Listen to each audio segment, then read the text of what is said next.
Assalamu alaikum dear students. Today is your second lecture of subject mathematics of class first year. In first lecture we have studied about set, different forms of set and different kinds of set. Today in second lecture we will start with order pair. If A and B are the elements of set A and the order in which the two elements occur is so consider the first element A and second is called B, then it is called order pair. An order pair can be written as first A comma B. First is called domain and second is called range.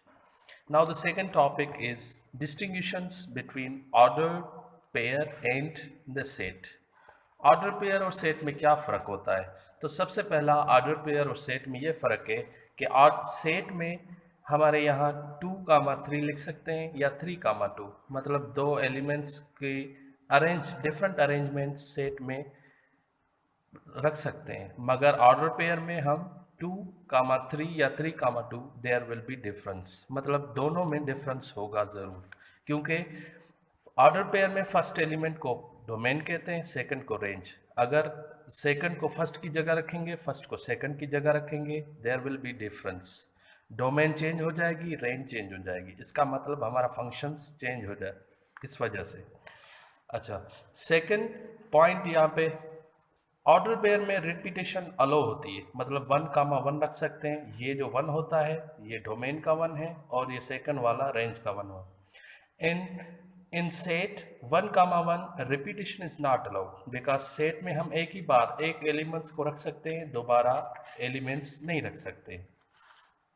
And number third point will be in this there must be 2 elements, मतलब order pair में हमेशा 2 elements होते हैं, जबकि set में 2 या 2 से ज़्यादा भी एलिमेंट्स रख सकते हैं। और चौथा फ़र्क ये है कि ऑर्डर पेयर में हम ऑर्डर पेयर को हम स्मॉल ब्रैकेट्स में रख सकते हैं और सेट को हम मिडिल ब्रैकेट में रख सकते हैं। तो ये थी थोड़ी distinction between order pair and set में। अब चलते हैं एक्सरसाइज 1.1। तो एक्सरसाइज 1.1 में सबसे पहला प्रॉब्लम ये है distinction between set phi and set there is elements 0 and other set, मतलब इन तीनों सेट में हमें डिस्टिंग्विशन फाइंड करनी है, इन तीनों सेट में क्या फ़र्क होता है। तो सबसे पहले जो सेट है यहाँ पे वो नल सेट है, नल सेट की निशानी है यहाँ पे। और दूसरा सेट जो है उस सेट में एक एलिमेंट मौजूद है, वो 0 की फॉर्म में है। उस सेट को, क्योंकि अगर सेट में कोई भी एलिमेंट अंदर आ जाए तो उसको हम सेट कहते हैं, सिंगलटन सेट कहते हैं, क्योंकि कोई भी एलिमेंट आ गया। अगर ये सेट में इस सेट में कोई भी एलिमेंट मौजूद ना होता तो इसको नल सेट कहते, मगर यहाँ पे 0 मौजूद है, इस वजह से इसको सिंगलटन सेट कहते हैं। अच्छा, उसके बाद एक और सेट है, उस सेट में एक ब्रैकेट भी यहाँ मौजूद है, अंदर इसके नल सेट की निशानी भी है। तो अगर सेट के अंदर कुछ ना कुछ आ जाए तो इसको सिंगलटन सेट कहते हैं। तो यह था थोड़ा फ़र्क इन तीनों सेट में। अगर इस सेट को हम इस सेट की तरह रखेंगे तो ये नल सेट नहीं कहलाएगा। सपोज करें यहाँ पे ब्रैकेट्स खाली रख लिए हमने तो ये नल सेट कहता है, ये भी नल सेट की निशानी है, यहाँ पे ये भी नल सेट की निशानी है। अगर इस नल सेट के अंदर ये वाला एलिमेंट्स, ये जो नल सेट हमने लिखा है, ये अगर ब्रैकेट में अंदर आ जाए तो इसका मतलब ये नल सेट नहीं कहलाएगा, क्योंकि इसके अंदर कोई ना कोई एलिमेंट आ गया। अब चलते हैं क्वेश्चन नंबर 2 की तरफ। क्वेश्चन नंबर 3 कह रहा है write down the subset of x y z t, मतलब यहाँ पे एक हमें सेट मिला हुआ है, उस सेट के हमें सबसेट्स लिखने। And find power set of S set, एक एस सेट मिला हुआ है, उसके पावर सेट फाइंड करने। सबसे पहले जो ऊपर वाला सेट हमें मिला हुआ है यहाँ पे एक्स वाई जेड वाला, इसके सबसेट निकाल लें। तो सबसेट का हमने सबसे पहले फार्मूला पढ़ा था 2 पावर n। 2 पावर n के हिसाब से जितने एलिमेंट्स इस सेट में मौजूद हैं उस नंबर को n कहते हैं। तो यहाँ पे 4 एलिमेंट्स मौजूद है, n की जगह पे 4 रखा है। 2 पावर 4 हम 2 मल्टीप्लाई 2 मल्टीप्लाई 2 मल्टीप्लाई 2 करेंगे तो 16 जवाब आएगा। उसके बाद इस सेट के मतलब 16 एलिमेंट्स बनेंगे, 16 इसके सबसेट्स बनेंगे। तो चलते हैं इसके सबसेट की तरफ। तो सबसे पहले हमें इस सेट का नल सेट निकालते हैं। नल सेट हमेशा हमने पहले लेक्चर में ये डिस्कस किया था कि नल सेट हर एक सेट का सबसेट होता है। तो सबसे पहले जो निकालेंगे नल सेट निकालेंगे, उसके बाद एक एलिमेंट निकालेंगे x, उसके बाद y एलिमेंट निकालेंगे एक, उसके बाद z एलिमेंट अलग निकालेंगे, उसके बाद t निकालेंगे। अब अलग एक एक एलिमेंट आ गया, उसके बाद दो दो निकालेंगे, एक्स वाई निकाला, उसके बाद एक्स जेड निकाला, उसके बाद एक्स टी निकाला, उसके बाद वाई जेड निकाला, उसके बाद वाई टी निकाला, उसके बाद जेड टी निकाला। अब जब दो दो एलिमेंट्स आ गए, उसके बाद तीन तीन निकालेंगे, तीन तीन। तो चलते हैं एक्स वाई जेड, मतलब पहले तीन आ गए, उसके बाद एक्स जेड टी आ गया, उसके बाद एक्स वाई टी आ गया, उसके बाद वाई जेड टी आ गया। तो तीन तीन आ गए, उसके बाद जो था वो खुद भी एक सबसेट होता। क्यों? क्योंकि हमने सबसेट की डेफिनेशन में ये पढ़ा था कि नल सेट हर एक सेट का सबसेट होता है, उसके बाद खुद भी एक इम्प्रॉपर सबसेट होता है। तो ये एक इम्प्रॉपर है। तो हम अगर इसको काउंट करें, ये 16 सेट होंगे, 1 2 3 4 5 6 7 8 9 10 11 12 13 14 15 16।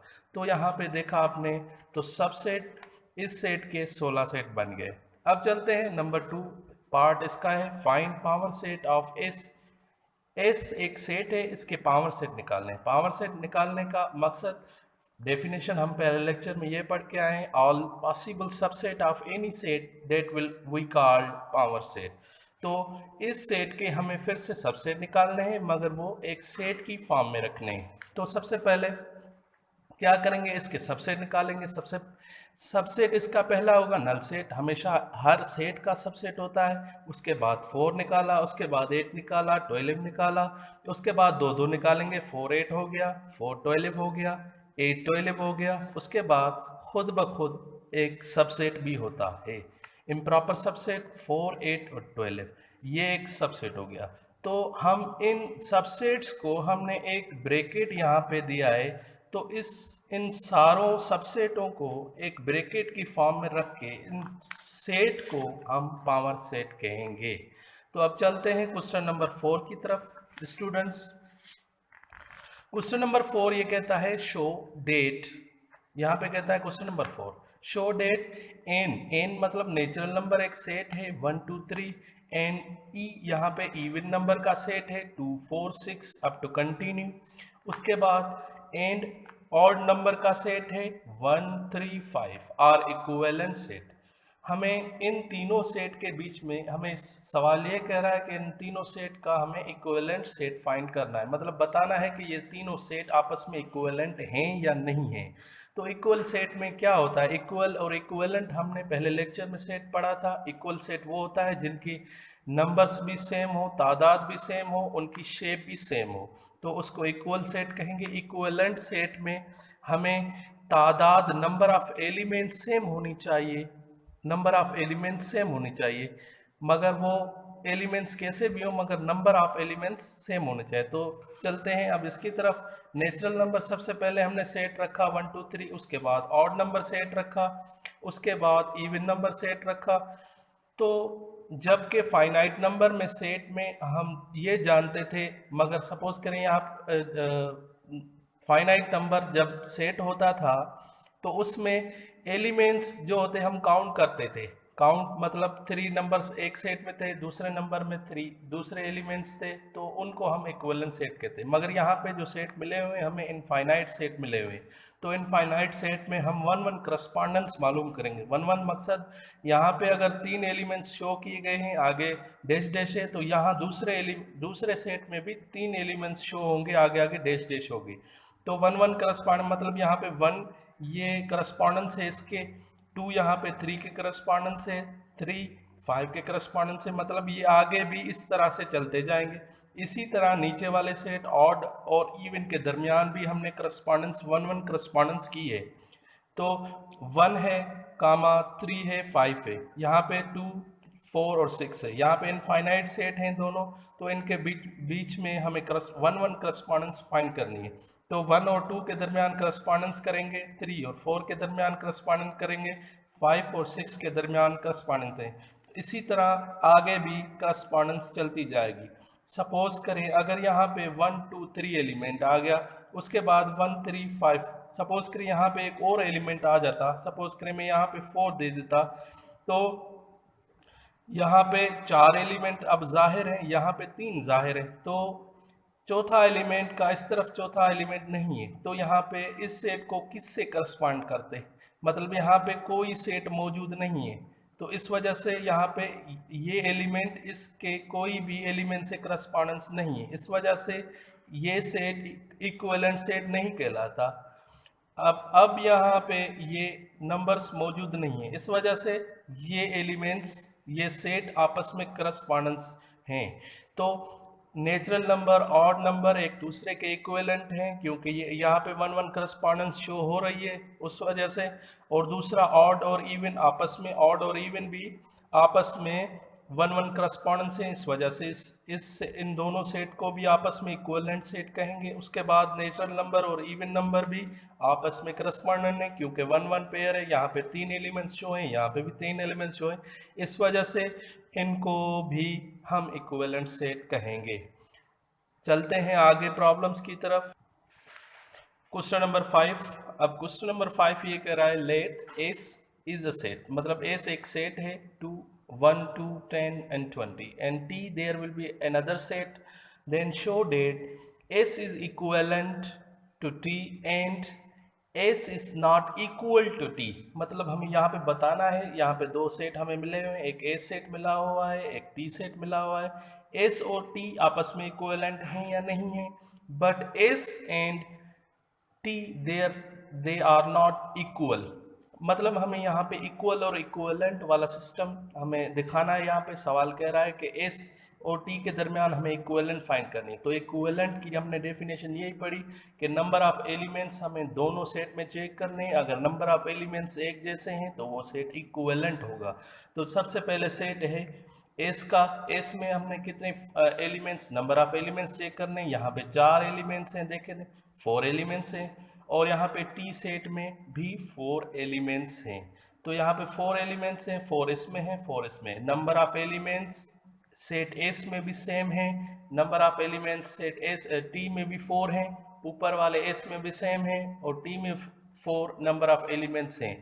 तो इन दोनों सेट को हम आपस में इक्विवेलेंट सेट कहेंगे, क्योंकि ये दोनों सेट के एलिमेंट्स इक्विवेलेंट हैं, बराबर है। उसके बाद इक्वल आता है, s is not equal to t, वो कैसे इक्वल नहीं है, क्योंकि यहाँ पे नंबर ऑफ एलिमेंट्स तो सेम है मगर वो आपस में नहीं, अगर यहाँ पे 1 था तो यहाँ पे भी 1 होना चाहिए था, यहाँ पे 2 था यहाँ पे 2 होना चाहिए था, यहाँ पे 10 था यहाँ पे 10 होना चाहिए था, यहाँ पे 20 था यहाँ पे 20 होना चाहिए था, मगर इन दोनों सेट के चारों एलिमेंट्स की शक्लें सेम नहीं है आपस में, तो इस वजह से ये दोनों इक्वल नहीं है। अगर यहाँ पे सपोज कीजिए यहाँ पे 4 एलिमेंट है, यहाँ पे भी 4 हैं, इन दोनों की शक्लें भी सेम होती, यहाँ पे 1 था यहाँ पे 1 होता, यहाँ पे 2 है यहाँ पे 2 होता, यहाँ पे 10 है यहाँ पे 10 होता, यहाँ पे 20 है यहाँ पे 20 होता, तो इन दोनों सेट को हम इक्वल कहते, मगर यहाँ पे दोनों सेट की शक्लें सेम नहीं है, चारों सेट की शक्लें सेम नहीं है, इस वजह से ये दोनों सेट इक्वल नहीं होंगे। नंबर ऑफ एलिमेंट्स बिल्कुल सेम है, इस वजह से इन दोनों सेट को इक्विवेलेंट सेट कहेंगे मगर इक्वल सेट नहीं कहेंगे। तो स्टूडेंट्स आपके लिए आगे होमवर्क है, क्वेश्चन नंबर 5 हमने किया है, क्वेश्चन नंबर 6 और 7 आपके लिए होमवर्क है। आई होप आप होमवर्क करके हमें असाइनमेंट भेजेंगे ग्रुप में। तो फिलहाल आपका सेकंड लेक्चर यहाँ पे ख़त्म होता है। अब आगे आपका थर्ड लेक्चर में हम आगे सॉल्व प्रॉब्लम्स करेंगे। तो स्टूडेंट्स थैंक यू।